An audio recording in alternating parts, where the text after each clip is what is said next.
পল্লবী কিচেনে সবাইকে স্বাগত। দেখুন আমি বানিয়েছি ডিম বেগুনের তরকারি। সেটা কিভাবে বানিয়েছি চলুন আমরা দেখে নিই। আমাদের লাগছে প্রথমেই ডিম, আর লাগছে আমাদের আলু আর বেগুন। আমি বেগুনগুলোকে এইভাবে কেটে নিয়েছি এভাবে, আর আলুগুলোকেও এইভাবে পাতলা করে কেটে নিয়েছি। দেখুন এভাবে পাতলা করে আমি কেটে নিয়েছি। এখানে আমার কড়াইটাও গরম হয়ে গেছে, দিয়ে দেব 2 চামচ তেল, দিয়ে আমি ডিমটাকে ভেজে নেব।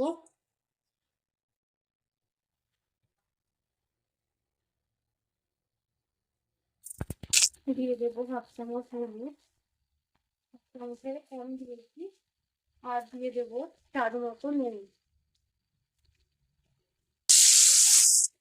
দেখুন বন্ধুরা আমার ডিমটা ভাজা হয়ে গেছে, আমি ডিমগুলোকে উঠিয়ে নেব। দেখুন বন্ধুরা ওই একই তেলের মধ্যে আমি আলু বেগুনগুলোকেও ভেজে নেব। এগুলো কেটে আমি ভালো করে ধুয়ে রেখেছি।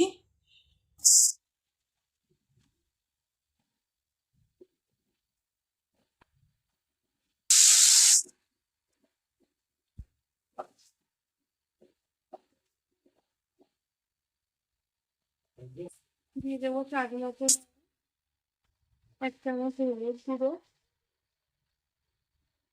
আমি আলু আর বেগুনগুলোকে 5 মিনিট ভেজে নেব। দিয়ে দেবো 5-6টা চেরা কাঁচা লঙ্কা, দিয়ে আবারও ভালো করে মিশিয়ে। দেখুন বন্ধুরা 5 মিনিট আমার হয়ে গেছে তরকারিগুলোকে ভাজা। এর মধ্যে দিয়ে দেবো আমি ভেজে রাখা ডিমগুলোকে, আর দিয়ে দেবো পরিমাণ মতো জল।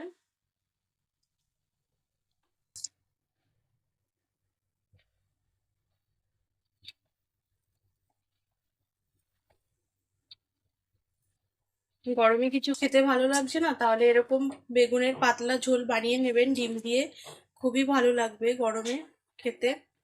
দেখুন বন্ধুরা আমি জলটা দিয়ে 5 মিনিট ফুটিয়ে নিয়েছি। এবার আমি তরকারিটাকে নামিয়ে নেব। তরকারিটাকে নামিয়ে আমি আবারও ওই কড়াইটাকেই বসিয়ে দিয়েছি ওভাবে, আর দিয়ে দেব 1 চামচ গোটা জিরে, একদম শুকনো কড়াইতে দিয়ে আমি একটু ভেজে নেব।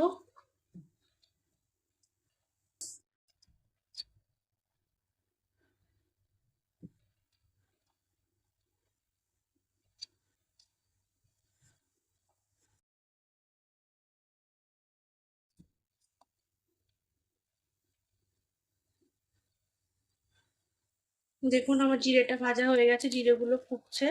এবার আমি নামিয়ে নেব জিরেটাকে। এখন জিরেটাকে নামিয়ে নিয়েছি, এটাকে আমি ঠান্ডা করে নেব। আর এদিকে আমি আবারও সেই কড়াইটাকে বসিয়ে দিয়েছি। দিয়ে দেব তেল,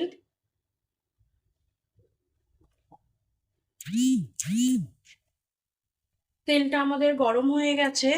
আর এদিকে নিয়ে নিয়েছি আমি কিছুটা গোটা জিরে আর একটা তেজপাতা, এভাবে মাঝখান থেকে আমি ছিঁড়ে নিয়েছি, দিয়ে দেব ফোড়নের জন্য। আর এর মধ্যে আমি এখন তরকারিটাকে ঢেলে দেব। দেখুন আমি তরকারিটাকে ঢেলে দিয়েছি, দেখতে কতটা সুন্দর লাগছে। এবার আমি যে জিরেটা ভেজে রেখেছিলাম তার একটা পাউডার তৈরি করে নেব। দেখুন এইভাবে আমাদের সাথে আমি এবার একটা পাউডার তৈরি করে নেব জিরেটার। দেখুন হয়ে গেছে। এবার আমি 1/2 চামচ পরিমাণ দিয়ে দেব তরকারির মধ্যে, দিয়ে ভালো করে মিশিয়ে নেব। আমি কিন্তু এখানে কোনো মশলা ব্যবহার করিনি, জিরে গুঁড়ো ছাড়া, কারণ প্রচণ্ড গরম। আমাদের এখন তেল মশলা যতটা না খাওয়া যায় ততই ভালো। আমাদের ডিম বেগুনের তরকারি কিন্তু একদম রেডি হয়ে গেছে। এবার আমি নামিয়ে নেব। আর নামানোর পরে যে বাকি জিরে গুঁড়োটা আছে সেটা আমাদের দরকার হবে, তো তরকারিটা আগে নামিয়ে নিই। দেখুন আমি নামিয়ে নিয়েছি, আর বাকি যে জিরে গুঁড়োটা আছে সেটা আমি ওপর দিয়ে ছড়িয়ে দেব এইভাবে।